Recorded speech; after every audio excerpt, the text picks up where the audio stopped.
In this section, we're going to continue working with the pliers. I'm going to worry a bit more about the background and create an environment for it. Very simple, really. I'm going to just put a tabletop here. And for this, I'm going to just simply use a photograph that I got from texture.com again, and that photograph is a wooden texture that I found there that I think it'll work. So here is my file. You can see my texture. I also downloaded from texture.com the normal map, and I'll take a peek at that in a second here. And you can see here I have a texture of a wooden. Would you find a color or a diffuse? The color is albedo. You can have here one that could be used for the bump, but also you have here one that could be used for the normal map.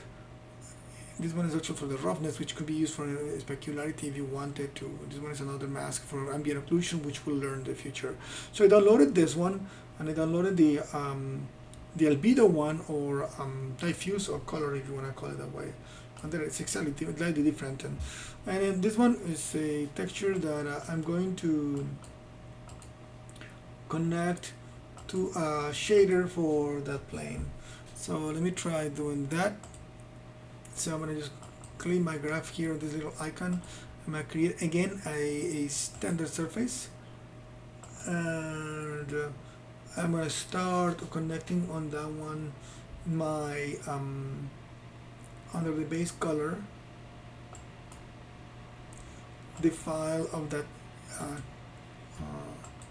albedo or diffuse or color of the wood plank. This case is going to be the albedo for the wood plank there. And then I'm gonna say open that.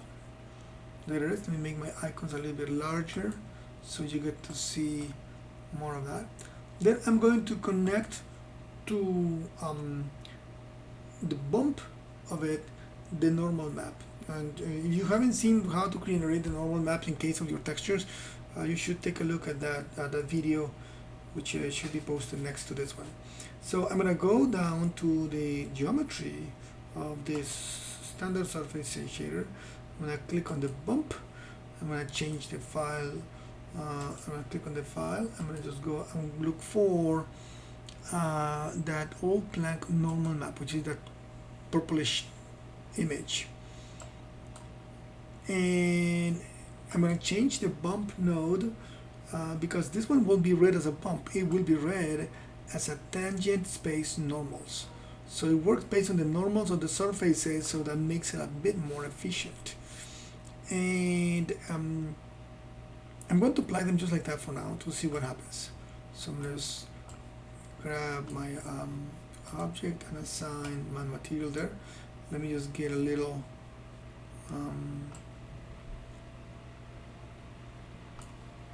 create a name for that shader, that way I don't get confused in the future.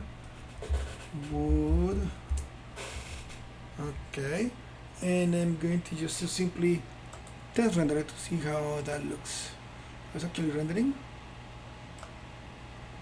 and you start seeing the effect of the wood on the actual object. You can see reflecting and everything, so it doesn't look too bad. There's one downside of this texture. This texture is 1024 by 1024, and because of that, I'm stretching it here from here to here. There are about 2000 pixels, when originally I know the photograph is 1024 by 1024. So you see the problem that you get, which the texture gets blurry, and that's because I'm stretching it. So to solve that, at least in this case, you want to have a good texture, a 2048 by 2048 pixel size. So for that, I would prefer to take the photograph of the texture myself. Now I don't have the time to do that, so what I'm going to just do actually is duplicate the texture in the shader, so I have a chance to reduce the use of the image and make it look a little bit better. So let me just do that. I'm going to call my hypershade again, and what I need to do with that is just simply change the area of placement for each one of those textures. So what that is this node, placement node. You can see it's place node nav. I'm going to change that, and the node, it says I can repeat it 2 times by 2 times, same 1 by 1. I can say 2 by 2. I'm going to do the same thing on this one. Repeat in U and V 2 by 2.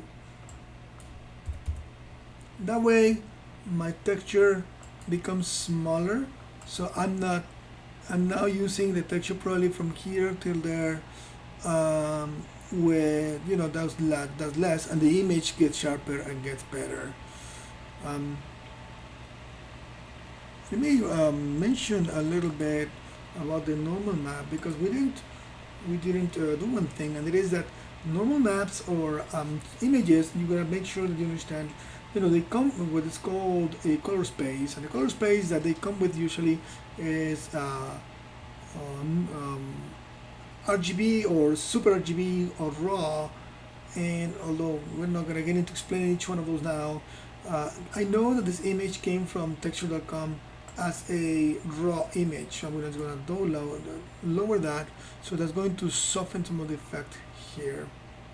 It's gonna make it a little bit different, but by doing that I am changing the depth of it. I can crank how deep I want that bump to be. Let's say if I can crank that number to 3, so that will make my effect of those grooves a bit more pronounced. You also see that the reflectivity of it hasn't been modified, so meaning the reflectivity of it, the shininess of it, looks like it is an object that was just freshly painted, and it's not ideal. If I move the light, I will probably see that effect even more. Or if I move a camera, maybe move a camera, you can see a little bit more. You can see here that this wooden object is too reflective. Let me increase the size of that plane. That way I have an area. Stop this for a moment. That way my computer doesn't crash, and open up my viewing area there. Move this one back there. I'm moving it back there a little bit. Okay. That way I can just try to render my object like that. I'm going to try to render it again. Still getting a little bit of that object right there, but I'll fix that in a minute. Let's focus on the reflectivity of it. It's very reflective, and the bump or the normal map is showing, but I don't want it to be that reflective. So I'm going to just call my shader again and look at it, the wood shader, and I'm going to fine tune on its specularity. Right now the roughness is relatively low, so I'm going to try, let me see if I can do this. I'll do that. I'm going to try to modify, increase its roughness, so that I kind of dull it a little bit. Right, you can see that it's kind of dull, but it's kind of white, is it? So I don't want that. I'm going to just bring it down so the reflection gets a bit sharper. So it still has that, but I'm going to just then change the weight of the specular so that it's not that strong. So it's kind of a combination of effects where you can dull it a little bit and at the same time reduce it, so that you have a little bit of it but not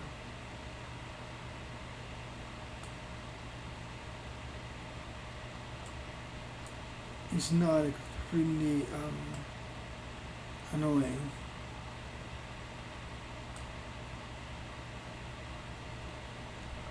Probably should lock my camera so that I have a real angle for it to give me the effect.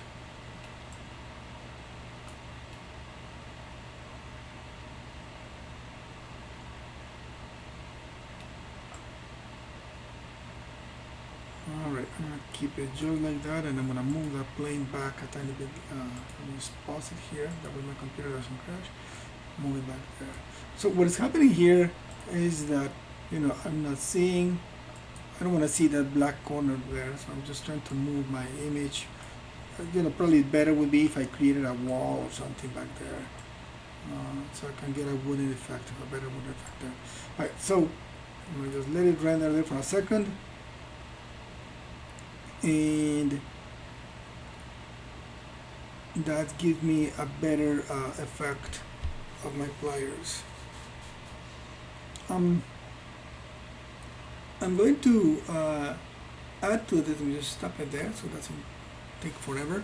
I'm going to fix a couple things. You can see that there is a different tone from here to there, and the reason for that is because this plane, that the bounce plane that we have, is not illuminating the back of that, which makes sense. So what it means is that I'm actually going to move it so that it has the effect that I want, but is not blocking the light of the other object. So I'm just going to scale it up there and move it up a little bit and avoid it to intersect the plane that is generating my scene. Let me just turn on my resolution gate here. That way I get to see what I'm going to be rendering. Let me do it here. I'm going to move this one back there some more. Trying to find the best placement of it for it. Alright, I'm going to lock my camera so I don't bug it anymore. So I'm just put my lock there. I'm going to do a quick test render of this.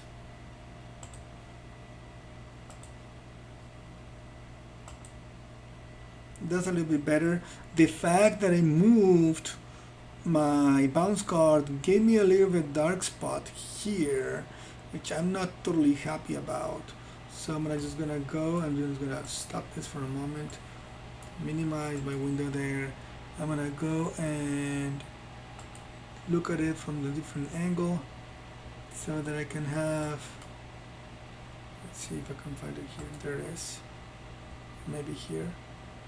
And I'm gonna have this one, not that one, the other one, running while I'm moving it a little bit this way. I'm gonna just test it there. There it is. I just moved it and I just covered some of that and it's not showing up there yet. And the last thing I'm gonna do is I'm going to crank up this fill light a bit more. I'm gonna just bring it up to 1. That way give me a bit more of light on this side, and I am going to that makes it a bit more. I'm going to stop this one there, and I am going to tone down a tiny bit the reflectivity of this guy, just make it slightly bit reflective, so a bit less reflective, so I can make it when I click on it again, when I grab the shader here, I'm going to just modify its roughness. So I'm going to crank up its roughness a tiny bit, that way I can kind of make it a bit duller there. Alright, so I got my object rendering a bit better.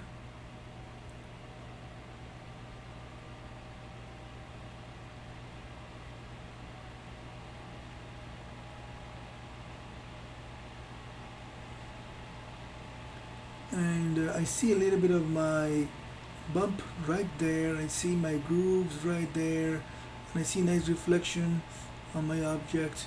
And I'm just gonna call it a day with it.